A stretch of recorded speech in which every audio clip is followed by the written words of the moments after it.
Hey everyone, it's Kelly here with She Learns Video, and today I am going to show you how to set up your Canon EOS R6 to shoot video.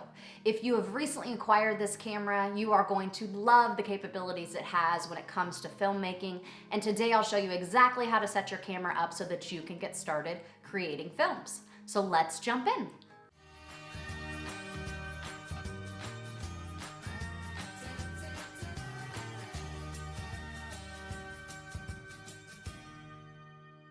So today I'm going to be showing you how I set up my Canon EOS R6 for shooting video.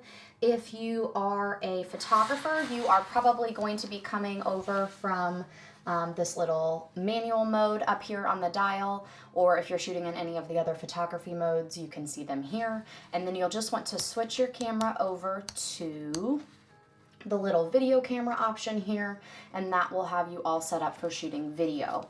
You'll notice down here that you can see the mode that it's in on the back of the screen. So you want to make sure you're here in video mode and on manual. So there are two different movie modes, quote unquote. So video modes, and you'll just want to make sure you select manual.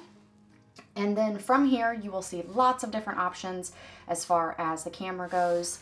I will a lot of times have it switched over to manual focus depending on what I am shooting, and I'll show you some of those settings, and then we'll also talk about how to set up the exposure, white balance, and setting up your audio. So when I am getting ready to make a film, the first thing I'm going to decide is what frame rate I want to be shooting in.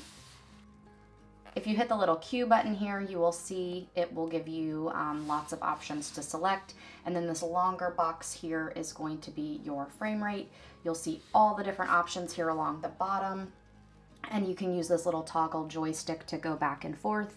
For the most part, I am shooting in 60 frames per second, and I like to have it in 4K when possible. And then if I'm going to be shooting people speaking to camera or utilizing any type of audio, I will be shooting in 24 frames per second. And you can see that here. So there's the 4K option for 60, 30, and 24 frames per second. And then there are also full HD, which is 1080p here on the back. And you can select that for 60, 30, and then there is 24 frames per second for 1080. So there you have it. You're going to want to decide that first. For me, most of the time I am in 60, so I'll set it on 60 there. And then after I decide my frame rate, the next thing you're going to want to choose is your shutter speed. As a rule, shutter speed should be around double your frame rate. It's kind of a loose rule, but for the most part when setting up cameras, that is where I like to start. So if you go in here, you can click and then you can change that. If I was shooting in 24 frames per second, I would probably try to be right around 1/50th of a second for my shutter speed.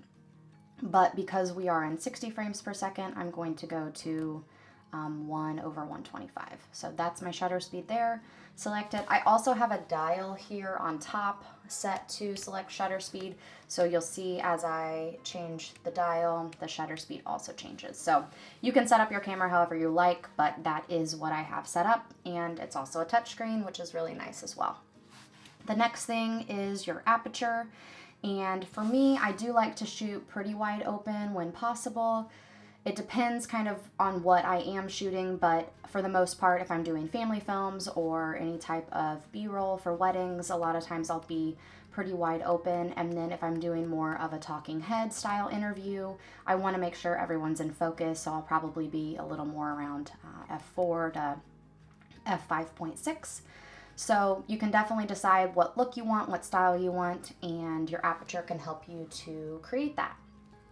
I have a dial set up here where I can adjust that as well, or as you saw, you hit the little Q, or actually you don't even need to hit the Q, you can just touch it and you can move it. So gotta love the touchscreen options there.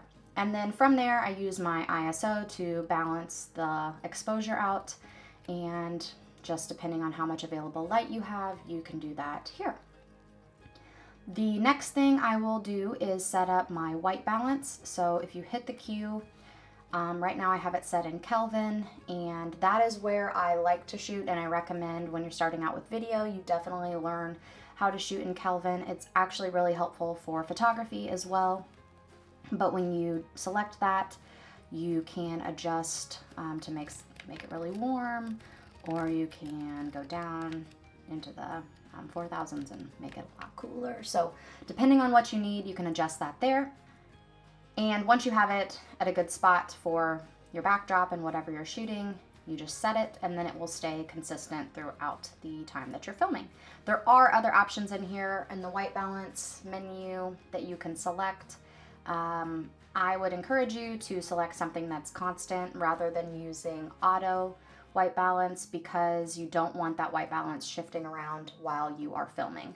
I know a lot of photographers use auto white balance for photos, which it is really easy to change that if you're shooting in RAW in post-processing, but with video it is much more challenging. So find the right white balance, find the right exposure, get it right in camera, and it will make your editing process a lot easier on the back end. So now that we have our exposure set, our white balance selected, we know what frame rate we're shooting in, I always like to make sure my focus settings are where I want them. I will, when you go into the menu, you hit the little Q, select up here. I have it set for like facial tracking and eye tracking with my autofocus, and you can select a lot of different options here. So depending on what you're shooting and what you need, you have many different options with the Canon EOS R6. I like to stay on face tracking with the eye autofocus enabled, because I do photograph and film a lot of families, a lot of small businesses and weddings where there are people moving, and that is what I would desire for my films. So you can decide what you think is best. This also, you know, this is a full touch screen, so if you want to focus on something, you just click and your camera will start the process of autofocusing on it. You can also switch over to manual focus if you prefer. So if you click this on your lens over to manual focus, then you can use the dial here to focus your camera and adjust the focus where you need it.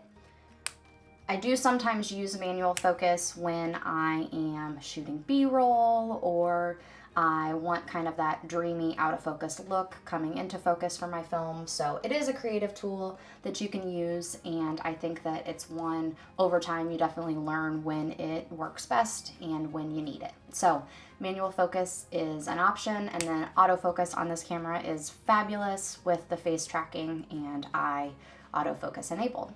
So the last thing we'll want to check are our audio settings. You can see down here as I speak, the levels are bumping up and down. When I'm quiet, you can see them go down, and then when I'm speaking, you can see them bounce up. So what we'll do to make sure these are set properly is hit the little Q button here, and then down here you see the little microphone and the M. You're going to click on that, and you'll see here you can adjust your levels based on what your microphone is picking up. So with this microphone, I don't have as many options. This is the Rode Video Micro. The Rode Video Mic Pro does allow you to adjust the levels right on the back of the microphone, but with this one you need to do it all in camera. So we'll hit the Q, go to our microphone here, and then right now you can see it's really low because it's not picking up much, so you're going to want to raise that so that you start to see those levels bump up and down. You're going to want to make sure you're kind of right around here as your safe zone at this 12 decibels in order to make sure that the audio you're picking up is quality and that you're able to hear it when you go in to edit and on that playback. So you don't want it to get too high, because then your audio will be clipped and it will sound really distorted. So if you see it up here kind of towards the end of the yellow into the red, you definitely need to lower it down. And you'll just have to play around with it depending on what type of microphone you are using. I do encourage new filmmakers to pick up an external microphone, just because the audio quality is going to be much better than if you were just using the internal microphone on the camera.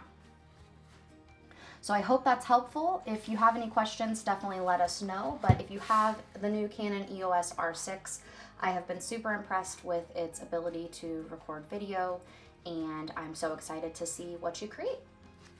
I hope that was helpful. If you have a Canon EOS R6, this is going to be a great way to get you started with shooting video on this new and beautiful camera. I am so excited to continue using it for all of my filmmaking needs, and I hope that you can do the same soon.